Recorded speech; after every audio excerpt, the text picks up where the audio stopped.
Oke, di sini saya akan memberikan tutorial bagaimana di sisi admin untuk mengupload soal hingga ke penjualan.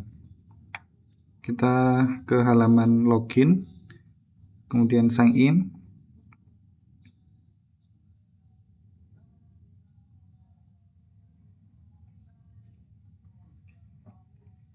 Kita abaikan aja ini. Kemudian ke application, ke education.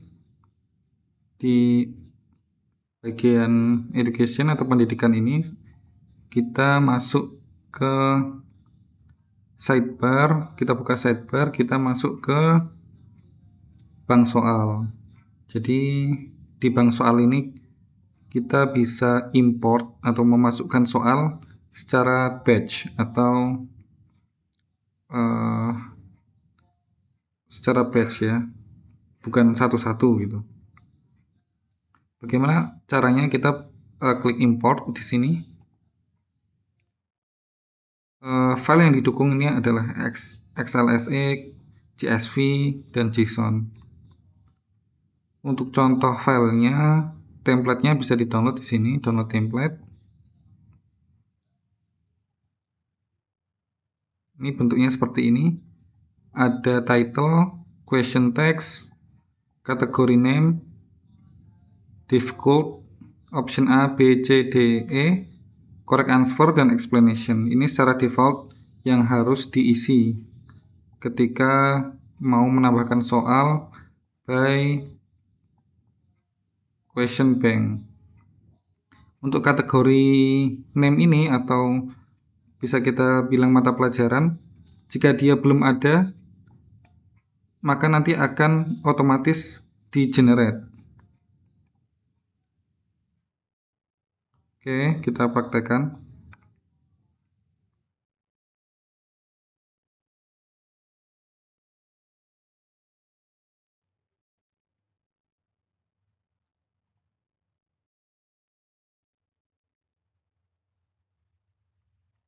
Nama bank soal jangan lupa untuk diinputkan.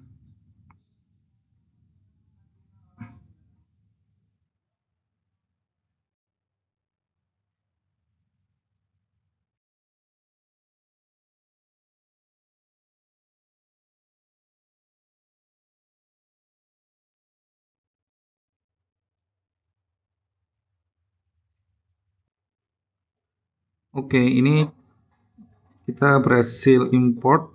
Ada modal pop-up muncul, nama testing, level tidak ditentukan, status import berhasil. Di sini yang perlu diperhatikan, total importnya 10, berhasil diimportnya 10, jadi tidak ada yang gagal. Kita oke.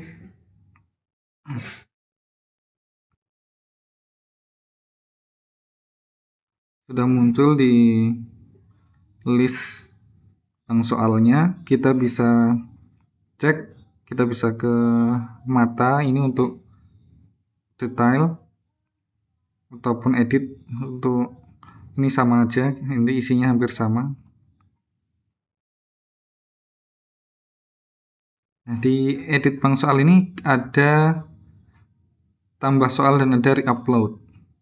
Re-upload ini ditujukan ketika tadi waktu kita import soal, semisal ada satu atau dua soal yang gagal di-upload, kita bisa re-upload, memperbaikinya, kemudian di-upload di sini tanpa harus kita menghapus bank soal yang sudah ada dan kemudian mengimport ulang.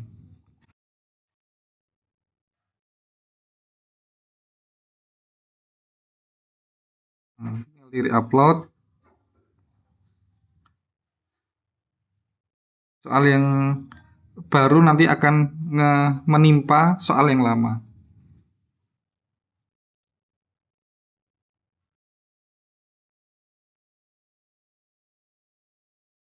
Nah, ini poin-poin item-item dari soal yang sudah kita upload. Ini bisa juga kita akses di manajemen soal. Nah, ini butir-butir soal sama seperti yang di sini. Butir-butir soal. Nah, ini tadi yang sudah kita upload di bank soal testing muncul di manajemen soal.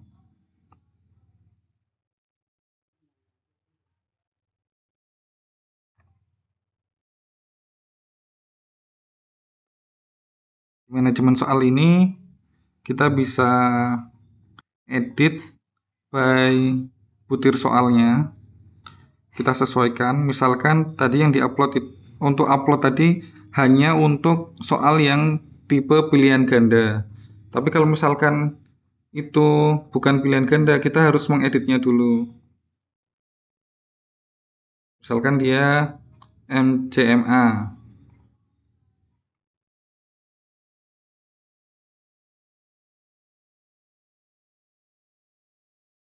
Untuk step 2, ini kita bisa menuliskan soalnya di sini, melampirkan gambar di sini, konten tambahan di sini berupa, tapi ini jarang digunakan, konten HTML atau Markdown, formula matematika, media pendukung, semisal ini yang paling sering digunakan tuh media pendukung karena dia bisa upload audio maupun video. Kalau untuk formula matematika itu sudah bisa dihandle di sini langsung. Jadi penulisannya seperti ini nih, nanti bisa dimasukkan di keterangan di dalam tutorial. Kita harus memakai prefix $, kemudian kita masukkan formulanya, misalkan 2 pangkat 2. Kita tutup dengan $, juga.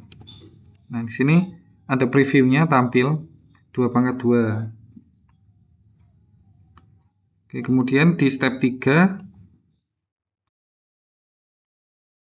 ini jawaban pilihan gandanya.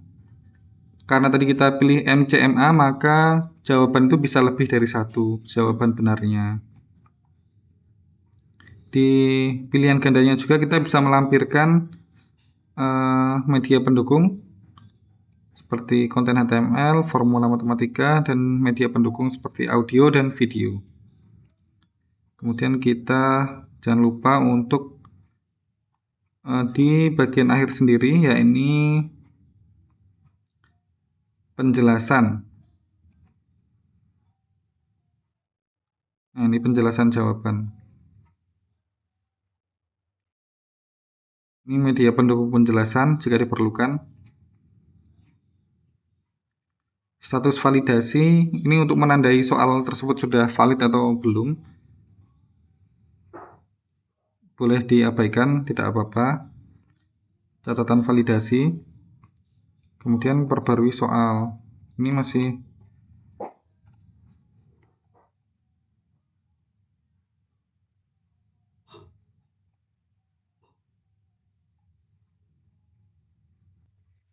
Oke, kenapa di sini masih disable? Karena ternyata di pilihan gandanya belum ada teksnya. Kita bisa tambahkan.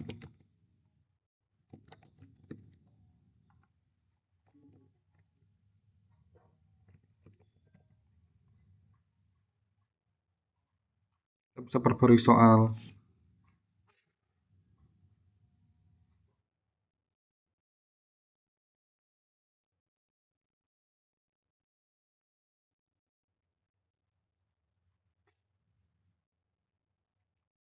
Oke, ini di detail soalnya.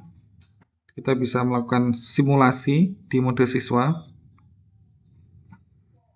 Kita matikan hints-nya dan jawaban benar salahnya. Jadi, misal kita jawab A dan B, maka itu benar. Penjelasannya.